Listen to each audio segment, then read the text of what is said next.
네, 안녕하십니까. 5주차 상담심리학개론 온라인 강의를 시작하도록 하겠습니다. 여러분들 지난 한 주간 잘 지내셨나요? 그리고 모두들 건강관리도 잘 하고 계시죠? 벌써 5주차가 되었네요. 우리 책이 워낙 두꺼워가지고 지금 이제 오늘 할 내용이 그 정신분석에서 치료 과정에 대한 강의를 하겠는데 지난주까지 여러분들 수업에 그 온라인 강의라든가 또 과제들을 여러분들이 잘 수행해 주시길 바라고요. 그리고 첫 주부터 시작해서 여러분들 과제가 계속 제가 말씀을 드리지만 이 과제는 그 과제 자체가 점수에 포함되는 건 아니고요. 과제 내용이나 이런 것들은 점수화하는 건 아닙니다. 다만 출석 체크를 위해서 꼭 여러분들이 필요하기 때문에 과제를 꼭 수행해 주시기를 바라고요. 그리고 이제 과제 그 기간들을 조금 제가 연장을 했습니다. 그래서 9월 30일까지 여러분들이 할 수 있도록 3주까지 다 이렇게 늦춰 놨습니다.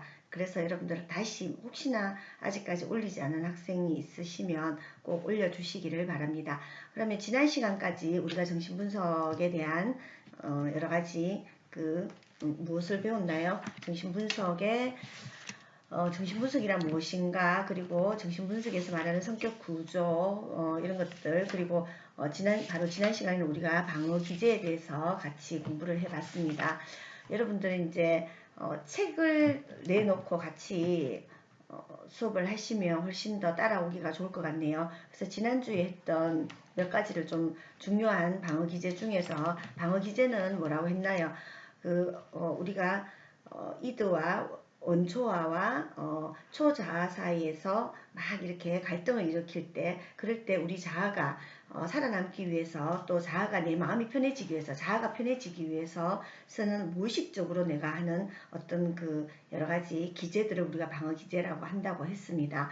그래서 가장 많이 사용하고 있는 게 우리 억압이라는 것들, 그리고 합리화라든가 이런 것들을 우리가 많이 사용하는 방어 기제다라고 볼 수 있습니다. 그래서 여러분들 방어 기제에 대해서 잘 알아두시기를 바라고요. 항상 이건 이제 정신분석에서 뿐만 아니라 우리가 상담 심리에서 이 방어 기제는 굉장히 중요하게 생각되어지고 있습니다. 지난 시간에도 제가 말씀드렸지만 이 방어 기제는 사실은 한 200개 정도 되는데 우리 책에는 한 20개 정도 대체로 이제 많이 사용하고 있는 우리의 방어 기제들을 말씀을 드렸습니다. 근데 사실 이 방어 기제라는 게 꼭 나쁜 것은 아니죠, 그죠? 그렇다고 해서 좋다는 것도 아니고, 근데 적절하게 우리가 우리 자아를 건강하게, 그리고 내 자아 같은 이렇게 강해야지 우리가 마음이 편해지거든요. 그래서 내 마음이 편해지기 위해서 이런 방어 기제를 쓰게 됩니다. 그런데 이걸 이제 배우고 나면 이게 내가 지금 방어 기제를 쓰는 거네 라고 이렇게 여러분들이 알아차리면 참 좋을 것 같습니다. 저는 항상 제가 합리화라든가 이런 것들을 할 때 항상 내가 지금 방어 기제를 쓰고 있구나, 내가 지금 이런 실패한 것에 대한 좀 그런 그 자책감 이런 것들을 좀 줄이기 위해 가지고 내가 지금 합리화를 하고 있다, 이렇게 이제 생각을 하고 알아차리고 있습니다. 그러면 정신분석에서 이제 치료 과정 중에서 치료 목표가, 그러면 정신분석에서는 치료 목표를 뭘로 두는가부터 이제 오늘 이제 5주차에 시작하도록 하겠습니다. 여러분들 교과서 78쪽에 보시면 치료 과정 그리고 치료 목표 이렇게 나와 있습니다. 한마디로 말하면 정신분석 상담에서의 치료 목표는 무엇인가 하면요, 내담자의, 잠깐만요, 제가 펜을 좀 설정을 하겠습니다.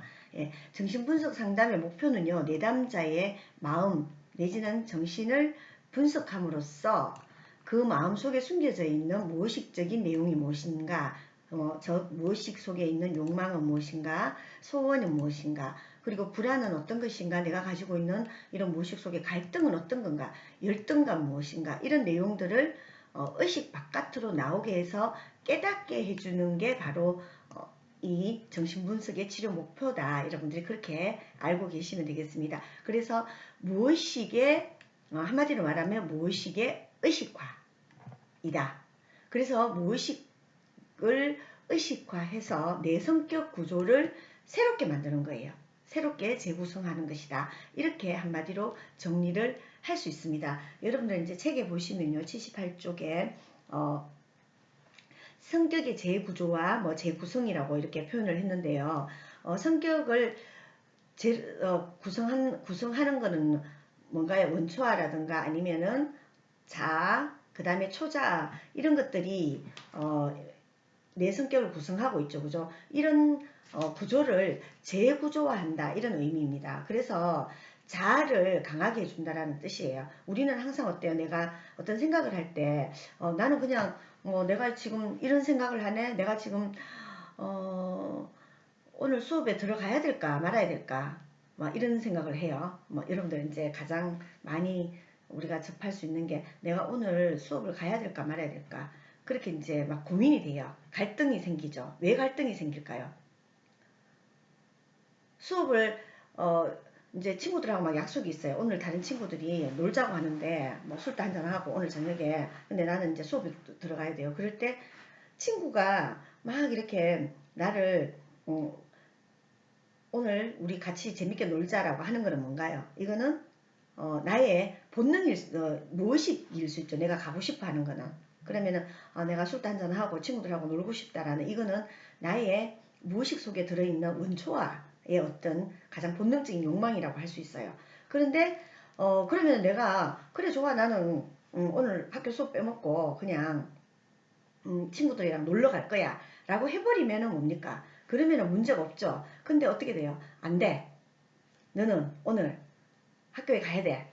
왜냐면은 등록금도 비싼 등록금도 냈고 그리고 어쨌든 간에 이 수업을 빼먹게 되면 나중에 뭐 여러 가지 이유가 있겠죠. 나중에 내가 그 기말 중간고사 시험 칠 때 제대로 시험도 잘 못 치고 이렇게 해서 이래서 또 그리고 뭐예요? 수업은 빼먹으면 안 되는 거잖아요. 어쨌든 간에 수업 시간에는 꼭 이제 출석을 해야 되고 뭐 이런 것들이 막 나를 내가 하고자 하는 내 본능을 막 붙잡고 있는 거죠. 그럼 이거는 뭐예요? 이거는 한마디로 말하면 초자아죠. 슈퍼에고입니다. 그래서 슈퍼에고와 뭐가 싸우나요?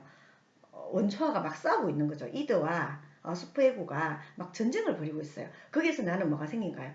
갈등이 생기는 거죠. 그럴 때 내가 만약에 좋아 나는 뭐 그냥 이럴 때는 열심히 노는 거야. 노는 것도 굉장히 중요해. 라고 이렇게 하면서 내가 그냥 수업을 빼먹으면 돼요. 그러면 뭡니까? 내 자아, 막 이런 원초아와 이드가 이렇게 했지만 내 자아가 그걸 결정한 거예요. 그래서 아무 문제 없이 가서 재밌게 놀면 돼요. 근데 가서 놀아도 전혀 안 편한 거예요. 전혀 안 편한 거죠. 그러면은 이럴 때 우리는 뭡니까? 굉장히 불안해지는 거죠. 불안해지는 거죠. 알겠죠? 그죠? 우리 성격이 어떻게 프로이드가 말하는 이 정신역동 이론, 정신분석 이론, 정신역동 이론에서 말하는 성격이 어떻게 성격 구조가 어떻게 되는지 여러분들 이제 좀 아실 수 있을 것 같아요. 그래서 이런 상황에서 불안이 생기는데 이런 불안에서 이제 여러 가지 우리가 방어 기제를 쓰게 되죠. 아 좋아. 그러면 억압을 하는 거죠. 이 초자가 나를 막 이렇게 너 안 돼. 학교 빼먹으면 너 말이야 너 부모님이 지금 힘들게 등록금을 구해가지고 주셨는데 이거 너 그러면 안 돼 라는 막 이런 슈퍼 에고가 나를 막 누르겠죠 그죠. 그럴 때 나는 어떻게 합니까? 그걸 억압해 버리는 거예요. 아니면은 또 합리화를 할 수도 있죠. 그래 잘 놀아야지 또 일도 열심히 놀아야지 또 열심히 공부도 할 수 있어라든가 뭐 이런 합리화를 시킬 수도 있는 거죠. 자, 근데 이제 그 속에서 내가 막 불안해지고 갈등이 일어나고 불안 요소들이 생긴다라는 거죠. 그러면은 이런 정신분석에서 이거는 그냥 단순한 뭐 우리가 갈등 상황인데 자 이런 것들이 만약에 정신병리적인 형상으로 막 오게 된다. 그러면은 치료의 목적은 뭐냐? 내 속에 있는 불안이라든가 갈등 이런 것들이 의식화되는 거예요. 그리고 성격 구조가 재구성되는 이런 걸 다 의식화해서 내 불안이 어디에서 오는 거지? 아, 그래. 뭐 이런 것들이 내를 불안하게 하는구나 라고 의식화하고 그 다음에 성격 구조를 재구성한다는 건 뭡니까? 바로 자아, 아까 말한 이 자아가 뭐예요? 뭐 어떤 걸 하든 간에 내가 내 마음이 편하면 되는 거죠. 자, 학교를 하루 빠질 수도 있어요. 그래서 나는 편하게 놀면 돼요. 근데 내가 편하게 놀 수가 없어. 그럼 나는 학교 가면 돼요. 이게 내 자아가 강해지는 거예요. 내가 가면 거기 가서 괜히 불안하느니 나 그냥 학교 갈래. 이렇게 이제 내 자아가 강해지면 됩니다. 그래서 이렇게 자아가 튼튼해지게 하는 이게 바로 치료 목표라는 겁니다. 그래서 우리 책에도 보면요. 자아의 기능을 강화시켜 준다. 이게 바로 치료의 목표인데요. 자아의 그 기능을 강화시켜 준다라는 의미가 그럼 무엇인가? 여러분들 비합리적이고 어떤 좋지 않는 그런 해로운 충동과 본능을 자각하고 성숙한 방식으로 통제하는 거예요. 내가 그러면은 오늘 수업 빠지고 놀러 가자 이렇게 했을 때 이걸 여러 가지 이제 충동이 생기는 거죠. 그냥 놀러 가고 싶은 충동. 이럴 때 뭡니까? 이럴 때 이건 나의 놀고 싶어 하는 내 본능이구나. 그럼 이걸 어떻게 하죠? 자각하는 거죠. 그리고 성숙한 방식으로 통제를 하는 거죠. 그래. 이걸 억압하는 게 아니라, 억압하고 막 불안하게 놀러 가는 게 아니라, 이건 나의 본능이고, 원래 놀고 싶어 하는 게 당연한 거다. 그렇지만 나는, 내 자아는, 내 자아가 판단을 하는 거죠. 건강하고 성숙하게. 이렇게 이제 판단을 해서, 그럼 성숙한 거는 뭐라고 생각하나요? 당연히 노는 거는 다음에 놀 수 있고 오늘은 이제 이 수업은 수업 시간은 딱 정해져 있기 때문에 나는 수업을 들어가야지 돼 라고 해서 내가 마음 정말 편하게 가서 공부하는 거예요. 근데 공부하면 하러 가서도 또 어떻게 해요? 계속 이제 마음은 콩밭에 가 있는 거예요. 그럼 이거는 뭡니까? 성숙한 통제가 아닌 거죠. 그래서 이제 이렇게 이런 식으로 이제 성격의 구조를 재구성하는 것 이게 바로 정신분석 치료다. 그 다음에 자아 방어 기제의 특성과 종류들을 깨달아 보다 풍부하고 효과적이고 성숙되고 적응적인 그런 방어 기제를 사용하는 것이 바로 치료 목표다라고 볼 수 있고요. 그러니까 방어 기제를 우리는 누구나 다 사용합니다. 사람들은 다 방어 기제를 쓸 수밖에 없어요. 왜냐 늘상 초작 본능이 막 꿈틀거리고 있고 우리 속에는 무의식 속에 있는 이 본능이 꿈틀거리고 있고 또 뭡니까?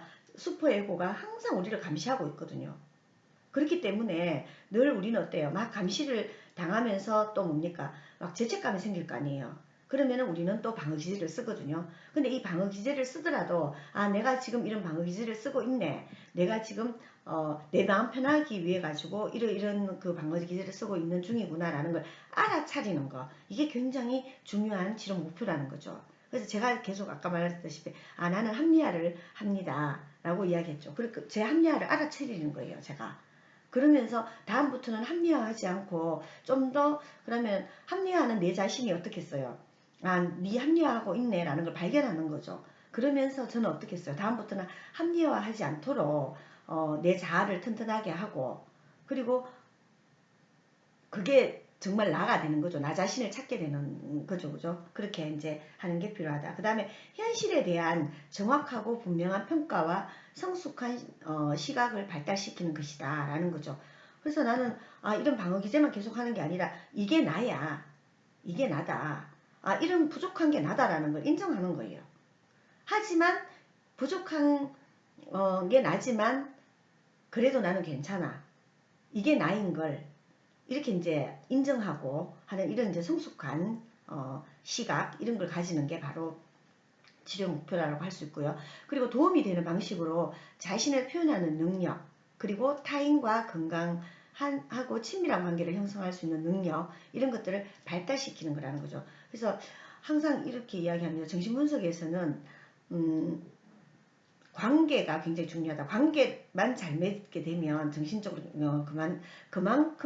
그만큼만 해도 관계만 사람들과 잘 형성을 해도 성숙한 어떤 성격을 가지고 성숙한 정신세계를 가졌다. 이렇게 이제 이야기합니다. 그리고 이제 초자의 다섯 번째 초자의 완벽주의라든가 완고성, 처벌 경향성을 완화시킨다라는 거죠. 그러니까 초자가 계속해서 뭡니까? 초자가 힘을 발휘하게 되면 어떻겠어요? 정말 불안해집니다. 우리 인간이라는 건 어때요? 늘상 잘못하는 것도 있고 미숙하기도 하고 그렇죠. 근데 초자가 너 왜 이렇게 못했어? 너 왜 이렇게 이건 이렇게 하는 거야? 너 왜 이렇게 완벽하지 못해? 이건 무조건 잘해야지. 너는 최고의 도덕성을 가져야지. 근데 우리 인간은 늘상 모든 걸 다 잘할 수는 없습니다. 어떨 때는 실수도 하고 또 가끔씩은 우리가 그렇잖아요. 사람들이 아무도 안 보이는데 그리고 차도 안 다닐 때 가끔씩은 횡단보도를 그냥 무단횡단하기도 하고 그리고 그 신호도 살짝 위반하기도 하고 그렇게 하면서 우리는 살아가잖아요. 물론 그렇게 하라는 얘기는 아닙니다.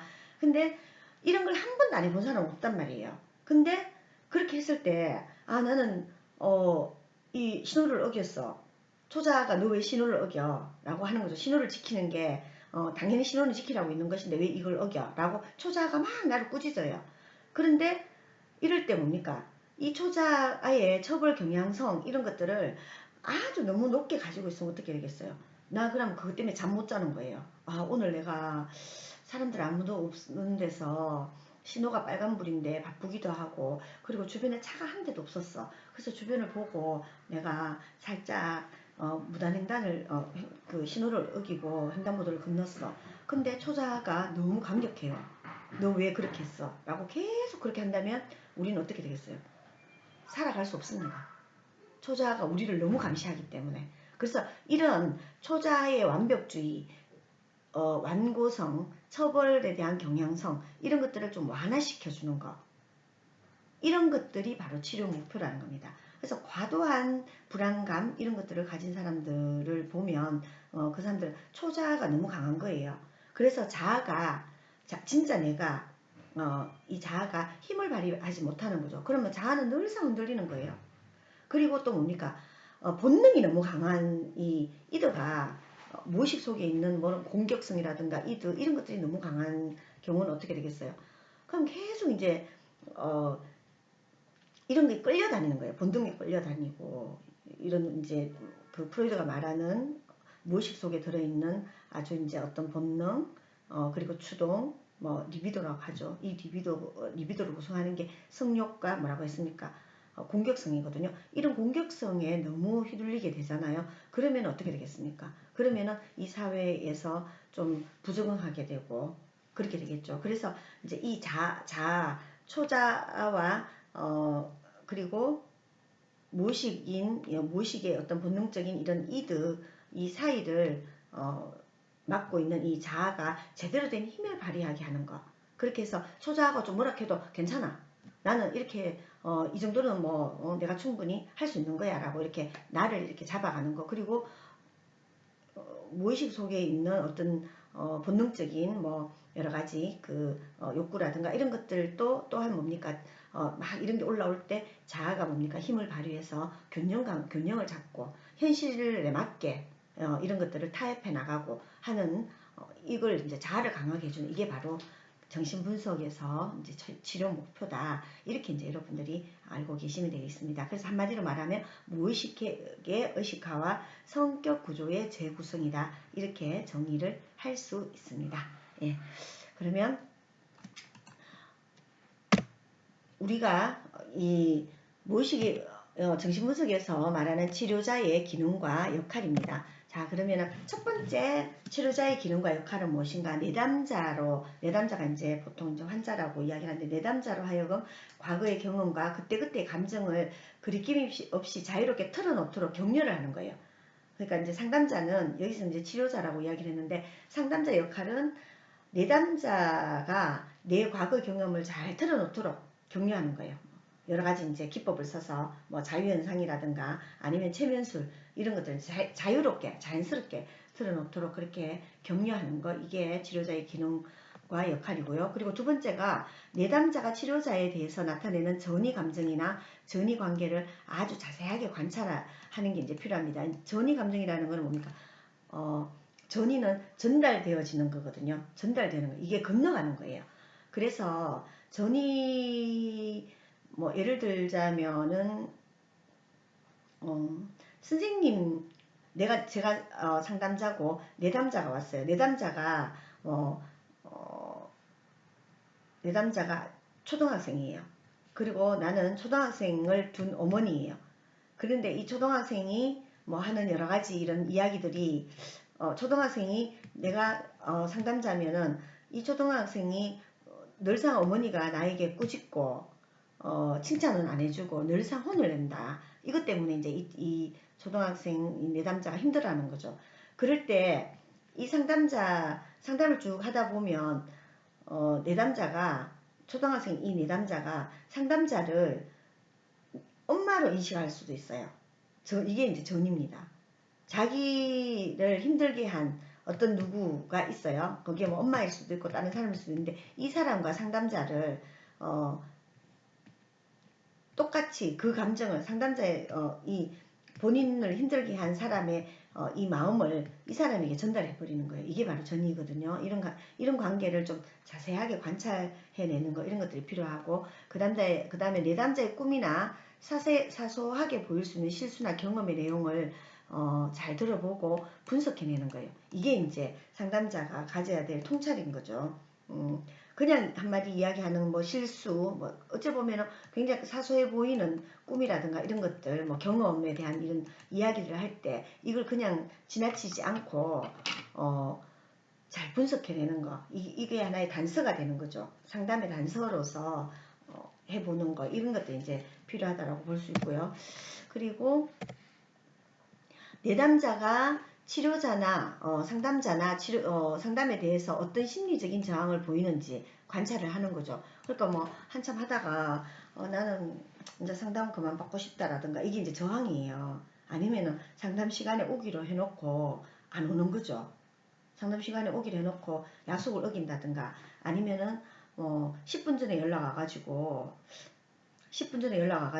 지금 갑자기 뭐 좀 바빠서 못 온다든가 아니면은 그 전날에 갑자기 나 상담 오기로 했는데 너무 아프다라든가 뭐 이럴 때 이런 이제 일이 있을 수 있어요. 이런 걸 이제 이게 이제 심리적인 저항이거든요. 이런 것들을 잘 관찰해서 이야기 중에 어떤 또 불일치라든가 이런 거 모순되는 점이 있어요. 아니면 감정 이런 것들이 방식을 좀 주목하면 됩니다. 그러니까 웃으면서 정말 되게 마음적으로 힘드는 이야기를 하면서 막 웃는다거나 그러니까 자기의 엄청나게 괴로운 그런 경험을 이야기하면서 계속 웃고 있다거나 뭐 이럴 수가 있거든요. 그러니까 이런 모순되는 거잖아요. 이런 것들을 좀 잘 관찰해내는 거 이런 감정이라든가 이런 것들을 좀 이렇게 찾아내는 거 이런 게 바로 치료자의 기능과 역할이다라고 볼 수 있고요. 그리고 치료자는 내담자의 마음속에 어떤 무의식적인 갈등이라든가 불안, 욕망, 충동 이런 것들이 있는지 꿈 내용이라든가 이런 것들을 잘 살펴보고 사소한 실수, 뭐 치료실 안에 상담실 안에 내담자와 상담자 간의 관계, 뭐 자유현상의 내용, 내담자가 들려준 과거의 경험 간에 어떤 연관성이 있는지를 좀 이렇게 잘 살펴보는 거 이런 게 이제 중요하다라고 볼 수 있습니다. 여러분들 무슨 말인지 알겠죠? 예, 상담자는 항상 이제 우리가 앞에서 이 정신분석의 그 상담의 치료 목적이 뭐라고 했나요? 무의식의 의식화죠. 그리고 성격을 재구성하는 거잖아요. 특히 무의식의 의식화기 때문에 무의식 중에 말하는 우리가 내가 무의식 중에 이렇게 했어 이런 말 하잖아요. 그러니까 나도 모르게 했는 말 그리고 그 사람이 이야기하는 것들 자유연상하면서 쭉 나오는 단어들 뭐 이런 것들을 좀 어쨌든 이 사람이 가지고 있는 감정 이런 것과 연결지어 보는 거예요. 아니면 지금 현실에 이 내담자가 가지고 있는 뭐 신체화 증상 두통이 있다거나 아니면은 불안감이 있다거나 이런 불안감과 이 내담자가 말하는 여러 가지 그 경험이라든가 뭐 실수라든가 꿈 이런 것들을 연관시켜 본다라는 거죠. 그러면서 이 상담자는 치료자가 내담자가 가지고 있는 문제가 무엇인지 무의식 속에 있는 갈등이 무엇인지 불안이라든가 욕망 충동 같은 것들이 어떤 것들이 지금 있는지 그런 것들을 이제 살펴보는 게 굉장히 치료자의 역할이다 이렇게 이제 보는 것이죠.